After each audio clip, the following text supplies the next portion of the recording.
नमस्कार, beats of सिचुअल stories में आप सभी का हार्दिक अभिनंदन है। स्वागत है। मेरा नाम है विक्रम सिंह ठाकुर। मैं आशा करता हूं आप सभी सपरिवार सुकुशल होंगे। तो आज हम संक्षिप्त महाभारत के आदि पर्व में जन्मेजय के भाइयों को शाप और गुरु सेवा की महिमा की कथा को आपके सामने प्रस्तुत करने जा रहे हैं। श्रद्धा और ध्यान से इसे सुनिए। उग्र श्रवा जी ने कहा, ऋषियों, परीक्षित नंदन जन्मेजय अपने भाइयों के साथ कुरुक्षेत्र में एक लंबा यज्ञ कर रहे थे। उनके 3 भाई थे, श्रुतसेन, उग्रसेन और भीमसेन। उस यज्ञ के अवसर पर वहां एक कुत्ता आया। जन्मेजय के भाइयों ने उसे पीटा और वे रोता चिल्लाता अपनी मां के पास गया। रोते चिल्लाते कुत्ते से मां ने पूछा, बेटा, तू क्यों रो रहा है? किसने तुझे मारा है? उसने कहा, मां, मुझे जन्मेजय के भाइयों ने पीटा है। मां बोली, बेटा, तुमने उनका कुछ ना कुछ अपराध किया होगा। कुत्ते ने कहा, मां, ना मैंने भविष्य की ओर देखा और ना किसी वस्तु को चाटा है। मैंने तो कोई अपराध नहीं किया। ये सुनकर माता को बड़ा दुख हुआ और वे जन्मेजय के यज्ञ में गई।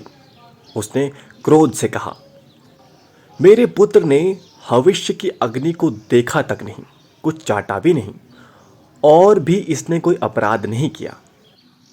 फिर इसे पीटने का क्या कारण है? जन्मेजय और उनके भाइयों ने इसका कोई उत्तर नहीं दिया। कुतिया ने कहा, तुमने बिना अपराध मेरे पुत्र को मारा है, इसलिए तुम पर अचानक ही कोई महान भय आवेगा। देवताओं की कुतिया समरा का ये शाप सुनकर जन्मेजय बड़े दुखी हुए और घबराए भी। यज्ञ समाप्त होने पर वे हस्तिनापुर आए और एक योग्य पुरोहित ढूंढने लगे जो इस अनिष्ट को शांत कर सके। एक दिन वे शिकार खेलने गए। घूमते घूमते अपने राज्य में ही उन्हें एक आश्रम मिला।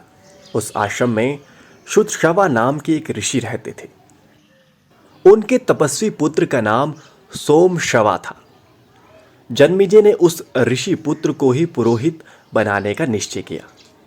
उन्होंने शुतश्रवा ऋषि को नमस्कार करके कहा, भगवान, आपके पुत्र मेरे पुरोहित बने। ऋषि ने कहा, मेरा पुत्र बड़ा तपस्वी और स्वधाय संपन्न है। ये आपके सारे अनिष्टों को शांत कर सकता है।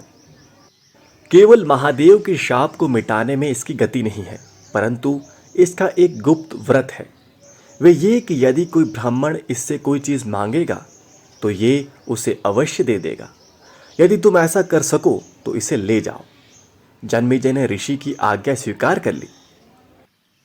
वे सोमश्रवा को लेकर हस्तिनापुर आए और अपने भाइयों से बोले, मैंने इन्हें अपना पुरोहित बनाया है। तुम लोग बिना विचार के ही इनकी आज्ञा का पालन करना। भाइयों ने उनकी आज्ञा स्वीकार की। उन्होंने तक्षशिला पर चढ़ाई की और उसे जीत लिया। उन्हीं दिनों उस देश में अयोध्या नाम के एक ऋषि रहा करते थे। उनके 3 प्रधान शिष्य थे, अरुणि, उपमन्यु और वेद। इनमें अरुणि पांचाल देश का रहने वाला था। उसे उन्होंने एक दिन खेत की मेंढ बांधने के लिए भेजा। गुरु की आज्ञा से अरुणि खेत पर गया और प्रयत्न करते करते हार गया, तो भी उससे बांध ना बंधा। जब वे तंग आ गया तो उसे एक उपाय सूझा। वे मेंढ की जगह स्वयं लेट गया। इससे पानी का बहाव बंद हो गया। कुछ समय बीतने पर अयोध्या ने अपने शिष्यों से पूछा कि अरुणि कहाँ गया? शिष्य ने कहा, आपने ही तो उसे खेत की मेंढ बांधने के लिए भेजा था। आचार्य ने शिष्यों से कहा कि चलो, हम लोग भी जहाँ वे गया है वहीं चले। वहाँ जाकर आचार्य पुकारने लगे, अरुणि, तुम कहाँ हो? आओ बेटा। आचार्य की आवाज़ पहचान कर अरुणी उठ खड़ा हुआ और उनके पास आकर बोला, भगवन, मैं यहाँ हूँ। खेत से जल बहा जा रहा था। जब उसे मैं किसी प्रकार नहीं रोक सका तो स्वयं ही मैंड के स्थान पर लेट गया। अब यकायक आपकी आवाज़ सुन मैंड तोड़कर आपकी सेवा में आया हूँ। आपके चरणों में मेरा प्रणाम है। आज्ञा कीजिए, मैं आपकी क्या सेवा करूं? आचार्य ने कहा, बेटा, तुम मैंड के बांध को उधन तोड़ ताड़ करके उठ खड़े हुए हो, इसलिए तुम्हारा नाम उदलक होगा। फिर कृपा दृष्टि से देखते हुए आचार्य ने और भी कहा, बेटा, तुमने मेरी आज्ञा का पालन किया है, इसलिए तुम्हारा और भी कल्याण होगा। सारे वेद और धर्मशास्त्र तुम्हें ज्ञात हो जाएंगे। अपने आचार्य का वरदान पाकर वे अपनी अभीष्ट स्थान पर चला गया। अयोध्या के दूसरे शिष्य का नाम था उपमन्यु। आचार्य ने उसे ये कहकर भेजा कि बेटा, तुम गौओं की रक्षा करो। आचार्य की आज्ञा से वे गाय चराने गया। आचार्य की आज्ञा से वे गाय चराने लगा। दिन भर गाय चराने के बाद वे सायंकाल आचार्य के आश्रम पर आया और उन्हें नमस्कार किया। आचार्य ने कहा, बेटा, तुम मोटे और बलवान दिख रहे हो, खाते पीते क्या हो? उसने कहा, आचार्य, मैं भिक्षा मांगकर खा पी लेता हूँ। आचार्य ने कहा, बेटा, मुझे निवेदन किए बिना भिक्षा नहीं खानी चाहिए। उसने आचार्य की बात मान ली। अब वे भिक्षा मांगकर उन्हें निवेदन कर देता और आचार्य सारी भिक्षा रख लेते। वे फिर दिन भर गाय चराकर संध्या के समय गुरु गृह में लौट आता और आचार्य को नमस्कार करता। एक दिन आचार्य ने कहा, बेटा, मैं तुम्हारी सारी भिक्षा ले लेता हूँ, अब तुम क्या खाते पीते हो? उपमन्यु ने कहा, भगवन, मैं पहली भिक्षा आपको निवेदित करके फिर दूसरी भिक्षा मांगकर खा पी लेता हूँ। आचार्य ने कहा, ऐसा करना अंतेवासी गुरु के समीप रहने वाले ब्रह्मचारी के लिए अनुचित है। तुम दूसरे भिक्षार्थियों की जीविका में अड़चन डालते हो और इससे तुम्हारा लोभ भी सिद्ध होता है। उपमन्यु ने आचार्य की आज्ञा स्वीकार कर ली और वे फिर गाय चराने चला गया। संध्या के समय वे पुनः गुरु जी के पास आया और उनके चरणों में नमस्कार किया। आचार्य ने कहा, बेटा उपमन्यु, मैं तुम्हारी सारी भिक्षा ले लेता हूँ, दूसरी बार तुम मांगते नहीं, फिर भी तुम खूब हट्टे कट्टे हो, अब क्या खाते पीते हो? उपमन्यु ने कहा, भगवन, मैं इन गौओं के दूध से अपना जीवन निर्वाह कर लेता हूँ। आचार्य ने कहा, बेटा, मेरी आज्ञा के बिना गौओं का दूध पी लेना उचित नहीं है। उसने उनकी वे आज्ञा भी स्वीकार की और फिर गौएं चराकर शाम को उनकी सेवा में उपस्थित होकर नमस्कार किया। आचार्य ने फिर पूछा, बेटा, तुमने मेरी आज्ञा से भिक्षा की तो बात ही कौन, दूध पीना भी छोड़ दिया, फिर क्या खाते पीते हो? उपमन्यु ने कहा, भगवन, ये बछड़े अपनी माँ के थन से दूध पीते समय जो फैन उगल देते हैं, वही मैं पी लेता हूँ। आचार्य ने कहा, राम राम, ये दयालु बछड़े तुम पर कृपा करके बहुत सा फैन उगल देते होंगे, इस प्रकार तो तुम इनकी जीविका में अड़चन डालते हो, तुम्हें वे भी नहीं पीना चाहिए। उसने आचार्य की आज्ञा शिरोधार्य की। अब खाने पीने के सभी दरवाजे बंद हो जाने के कारण भूख से व्याकुल होकर उसने एक दिन आक के पत्ते खा लिए। उन खारे, तीते, कड़वे, रूखे और पचने पर तीक्ष्ण रस पैदा करने वाले पत्तों को खाकर वे अपनी आंखों की ज्योति खो बैठा। अंधा होकर वन में भटकता रहा और एक कुएं में गिर पड़ा। सूर्यास्त हो गया, परंतु उपमन्यु आचार्य के आश्रम पर नहीं आया। आचार्य ने शिष्य से पूछा, उपमन्यु नहीं आया? शिष्यों ने कहा, भगवन, वे तो गाय चराने गया था। आचार्य ने कहा, मैंने उपमन्यु के खाने पीने के सभी दरवाजे बंद कर दिए हैं, इससे उसे क्रोध आ गया होगा, तभी तो अभी तक नहीं लौटा, चलो उसे ढूंढे। आचार्य शिष्यों के साथ वन में गए और जोर से पुकारा, उपमन्यु, तुम कहाँ हो? आओ बेटा। आचार्य की आवाज पहचान कर वे जोर से बोला, मैं इस कुएं में गिर पड़ा हूं। आचार्य ने पूछा कि तुम कुएं में कैसे गिरे? उसने कहा, आग के पत्ते खाकर मैं अंधा हो गया और इस कुएं में गिर पड़ा।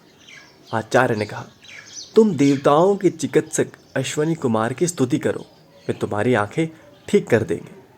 तब उपमन्यु ने वेद की रचनाओं से अश्वनी कुमारों की स्तुति की।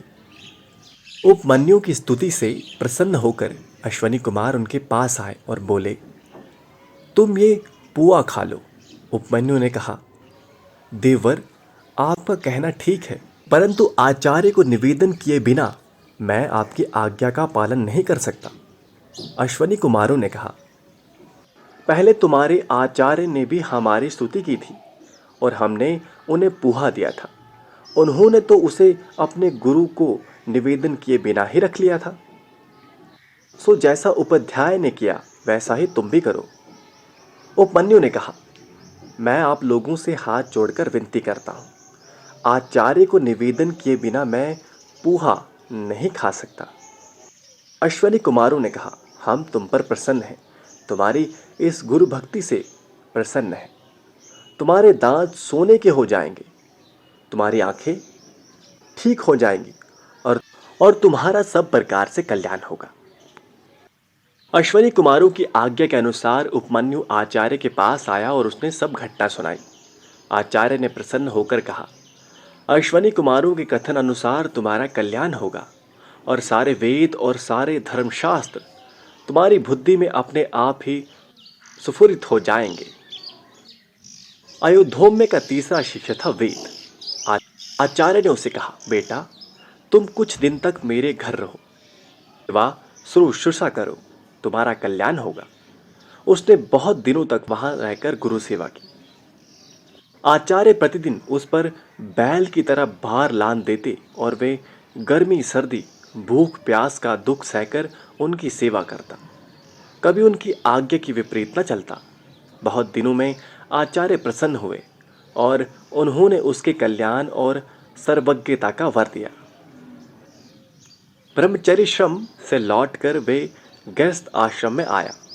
वेद के भी 3 शिष्य थे, परंतु वे उन्हें कभी किसी काम या गुरु सेवा का आदेश नहीं करते थे। वे गुरुगृह के दुखों को जानते थे और शिष्यों को दुख देना नहीं चाहते थे। एक बार राजा जन्मेजय और पौष्य ने आचार्य वेद को पुरोहित के रूप में वर्ण किया। वेद कभी पुरोहिती के काम से बाहर जाते तो घर की देखरेख के लिए अपने शिष्य उन तक को नियुक्त करते थे। एक बार आचार्य वेद ने बाहर से लौटकर अपने शिष्य उन तक के सदाचार पालन की बड़ी प्रशंसा सुनी।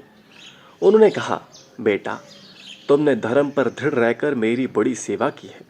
मैं तुम पर प्रसन्न हूँ, तुम्हारी सारी कामनाएं पूर्ण होगी। अब जाओ। उन तक ने प्रार्थना की, आचार्य, मैं आपको कौन सी प्रिय वस्तु भेंट में दूं?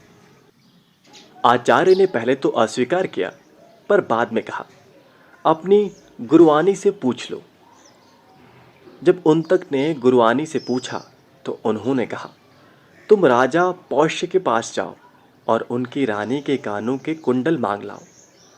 मैं आज के चौथे दिन उन्हें पहनकर ब्राह्मणों को भोजन परोसना चाहती हूँ। ऐसा करने से तुम्हारा कल्याण होगा, अन्यथा नहीं। उन तक ने वहां से चलकर देखा कि एक बहुत लंबा चौड़ा पुरुष बड़े भारी बैल पर चढ़ा हुआ था। उसने उन तक को संबोधन करके कहा कि तुम इस बैल का गोबर खा लो।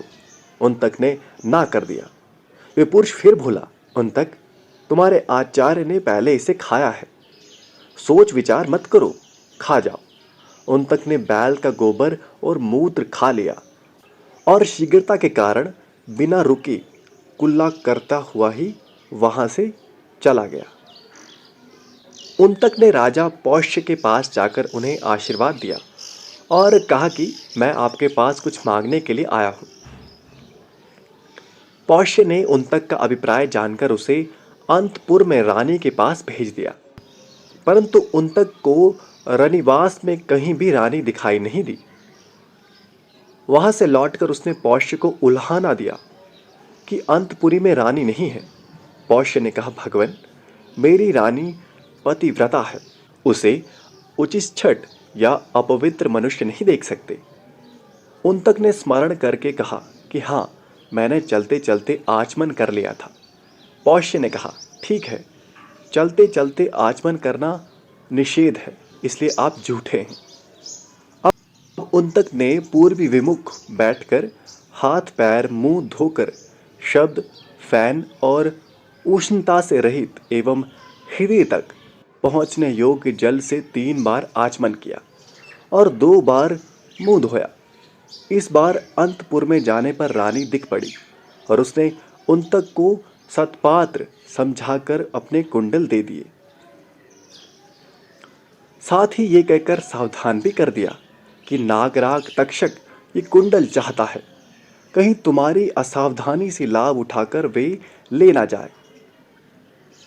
मार्ग में चलते समय उन्तक ने देखा कि उसके पीछे पीछे एक नग्न शनक चल रहा है, कभी प्रकट होता है और कभी छिप जाता है।